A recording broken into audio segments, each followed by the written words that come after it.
আসসালামু আলাইকুম। বেগম খালেদা জিয়া অসুস্থ এবং একটু জটিল রকমই অসুস্থ উনি। এটা নিয়ে আমরা জানতে পেরেছি গত কয়েকদিন ধরেই যে জীবন মৃত্যুর একটা সন্ধিক্ষণে উনি আছেন। এটা অবশ্যই একটা বড় ঘটনা দেশের জন্য, কারণ উনি এই দেশের ৩ বার প্রধানমন্ত্রী ছিলেন। কেবল তাই না, রাজনৈতিক নেত্রী হিসেবে ওনার একটা আপোষহীন চরিত্র দেশের জনগণের কাছে প্রতিষ্ঠিত ছিল। এবং সবচেয়ে যেটা বড় কথা, উনি বৃদ্ধ বয়সে, আমি বলবো যে বিগত সরকারের যিনি প্রধান ছিলেন শেখ হাসিনা, তার ব্যক্তিগত প্রতিহিংসার শিকার ছিলেন উনি। সম্পূর্ণভাবে একটা প্রতিহিংসা চরিতার্থ করার জন্য বেগম খালেদা জিয়াকে এই বৃদ্ধ বয়সে দীর্ঘদিন কারাভোগ করতে হয়েছিল।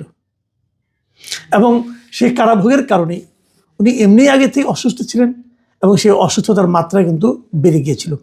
নানাবিধ জটিল রোগ ওনার শরীরে বাসা বেঁধেছিল। সেগুলির কারণেই উনি আজকে এই অসুস্থতা ওনার চরম আকার ধারণ করেছে। ওনার চিকিৎসা হয়েছে, সুচিকিৎসাই হয়েছে, দেশে হয়েছে, বিদেশে হয়েছে।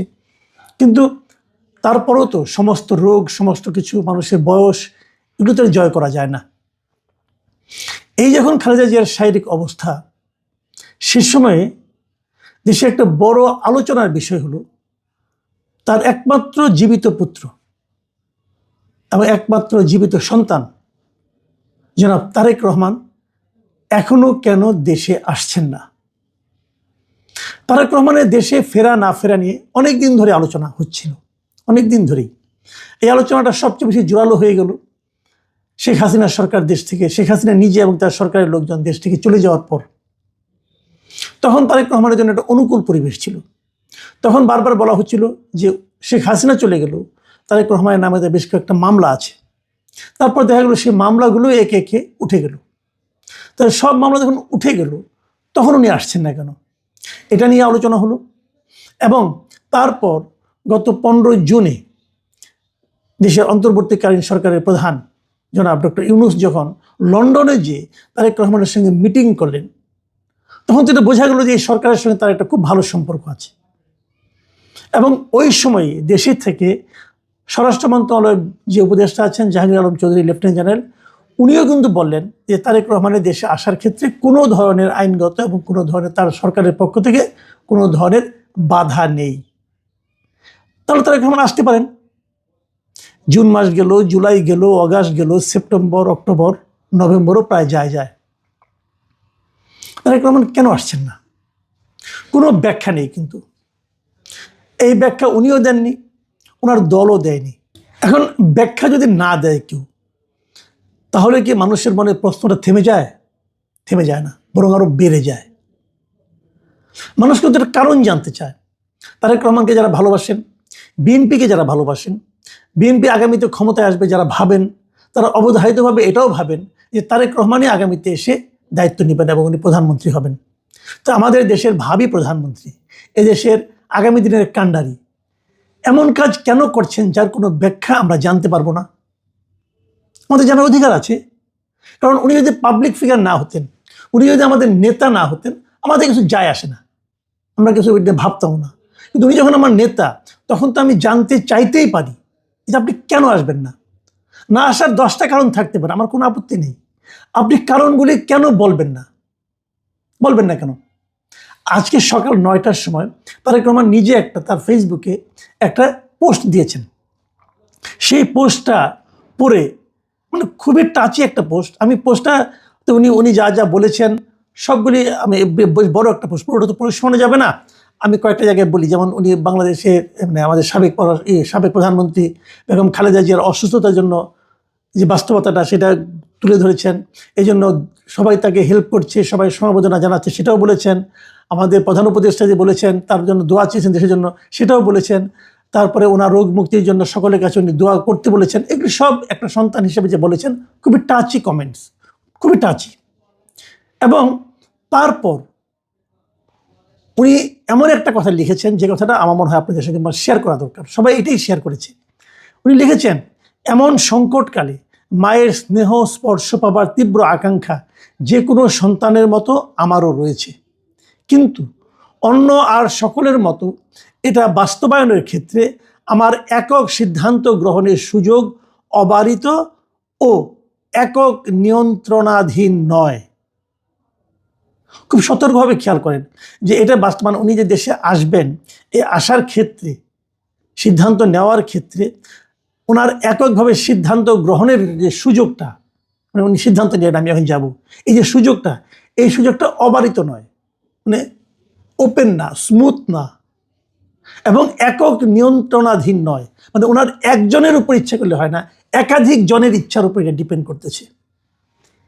ভাবুন, কিন্তু এই একাধিক জনকে অথবা একাধিক ব্যক্তিকে অথবা একাধিক গোষ্ঠীকে, একাধিক রাষ্ট্র, ওকে, একাধিক রাষ্ট্রকে, দেখুন আপনি কিন্তু এলেভেলে কোনো লোক না, আপনি আমার মতো, পাবলিকের মতো, রাম সোম যদু মধুর মতো কিন্তু আপনি কোনো ব্যক্তি নন।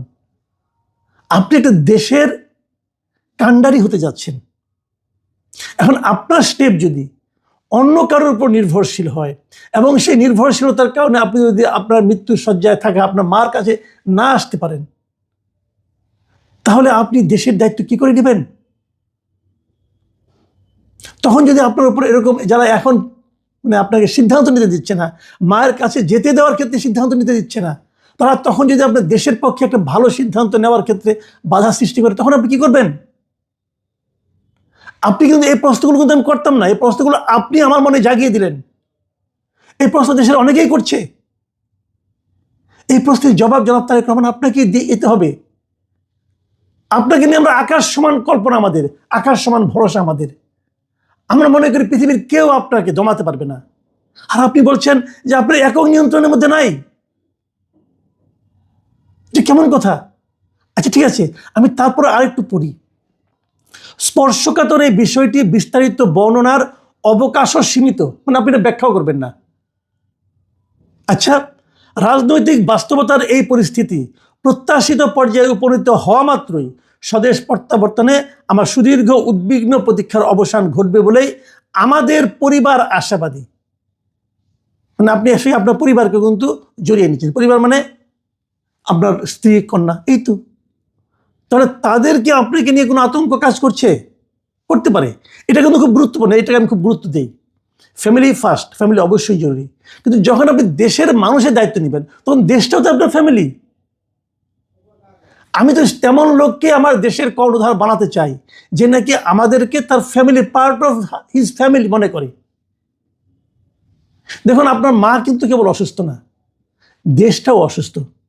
আপনার মার জীবন কেবল সংকটাপন্ন নয়, এই দেশের মানুষের জীবনও সংকটাপন্ন।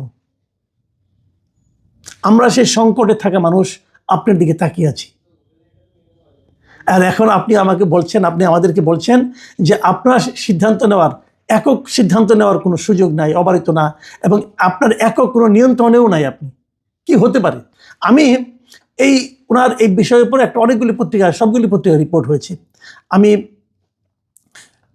প্রথম আলো যে রিপোর্টটা সেটা আমি পড়েছি, আমি ওখান থেকে নিয়েছি, এবং আমার মনে হলো যে ওনার এই বক্তব্যের পর সাধারণ মানুষের কি প্রতিক্রিয়া, এটা আমি একটু জানতে চাই।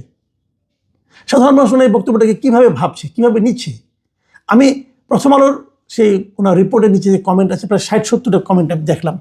দেখে আমি ওখান থেকে 3-4 জায়গা থেকে র্যান্ডমলি কিছু মন্তব্য নিয়েছি। মানে একটা বেছে নিয়েছি, আমার পছন্দ হলো, আরেকটা হলো না, তা নয়।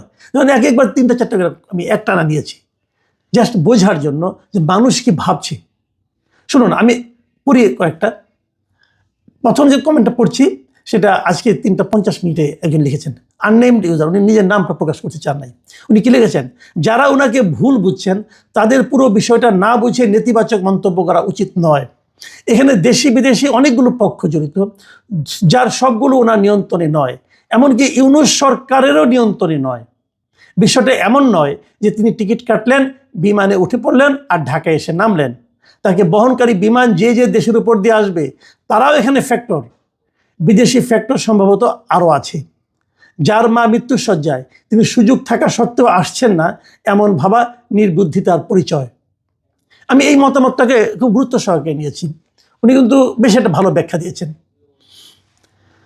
আমি এরপর পড়ছি মিস্টার জুনায়েদের একটা মন্তব্য। তিনি লিখেছেন, ভাই আপনি একেবারে নির্বাচনের আগের দিনই আইসেন। তারপরে মোহাম্মদ লিখেছেন, দেশে এসে মৃত্যু শয্যায় শায়িত মায়ের পাশে থাকতে নিজে থেকে সিদ্ধান্ত নিতে না পারলে দেশ চালাবেন কি করে? আমি কোনো মন্তব্যের প্রেক্ষিতে কিছু বলছিলাম, কিন্তু মন্তব্যগুলো পড়ে যাচ্ছি।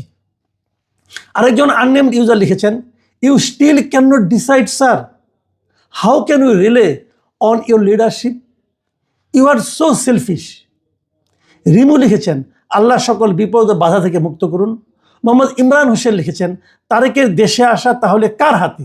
উনি একটা প্রশ্ন করেছেন কিন্তু। আবার আরেকজন আননেমড ইউজার তিনি লিখেছেন, an ancient leader can't be a free leader.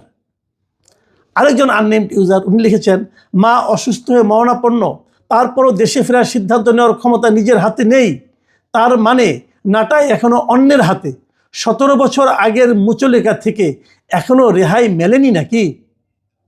উনি কিন্তু আসলে দেশ থেকে একটা মুচলেখা দিয়ে গিয়েছিলেন যে উনি আর রাজনীতি করবেন না, এবং সেই মুচলেখা কিন্তু দিয়েছিলেন তৎকালীন 111 যে গভর্নমেন্ট ছিল সেই গভর্নমেন্টের কাছে। এই বিষয়টা কিন্তু উনি মেলানোর চেষ্টা করছেন। আমি আরও কয়েকটা মন্তব্য পড়ি। আতাউর রহমান লিখেছেন, ব্যক্তিগত কারণ না থাকলে অন্য কারণ কি কারণ সেটা জাতিকে জানানো উচিত। আবার একজন আননেমড ইউজার লিখেছেন, it is a shocking statement from Tarique Zia, every son and daughter try their best to stay beside their parents when they are sick, since Begum Zia a very ill as soon it is a duty to be beside her whatever control he is referring, said. Shahidullah Miyaji লিখেছেন, কাচের ঘরে রাজনীতি করতে গেলেও আঘাতের আশঙ্কা থাকে, আঘাতের আশঙ্কায় যে গর্তে লুকিয়ে থাকে তার জন্য রাজনীতি নয়। বাস্তবে অটো নেতা আর বিপ্লবী নেতা এক নয়।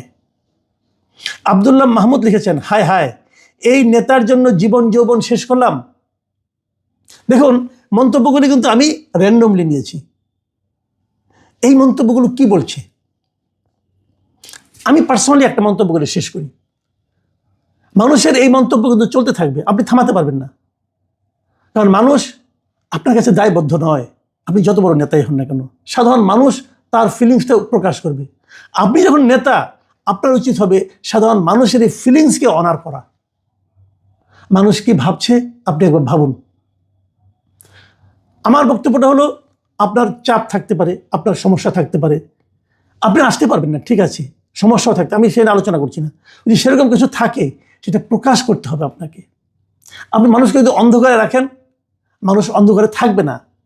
মানুষ অন্ধকারে নানা জিনিস কল্পনা করবে, এবং সেই কল্পনাগুলি একটার চেয়ে একটা ভয়ঙ্কর হবে। মনে রাখবেন, এই মানুষের মতামতই কিন্তু আপনার ভবিষ্যৎ নির্ধারণ করবে। এটাই দুনিয়ার নিয়ম, এটাই রাজনীতির নিয়ম। প্রিয় দর্শক, সমালোচনা অনেক হলো, কথা একটাই, আমরা বেগম জিয়ার সুস্বাস্থ্য কামনা করি।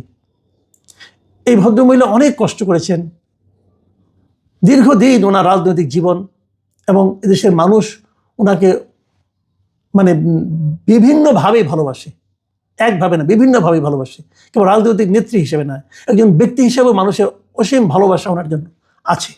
আপনারা সবাই বেগম জিয়ার সুস্বাস্থ্যের জন্য দোয়া করবেন, এবং এটাও দোয়া করবেন যে ওনার পুত্র যেন রাজনীতিতে সিদ্ধান্ত গ্রহণে মাকে অতিক্রম করতে পারে। আমরা একজন ভালো যোগ্য নেতা চাই। প্রিয় দর্শক, এখন এ পর্যন্তই। আল্লাহ হাফেজ।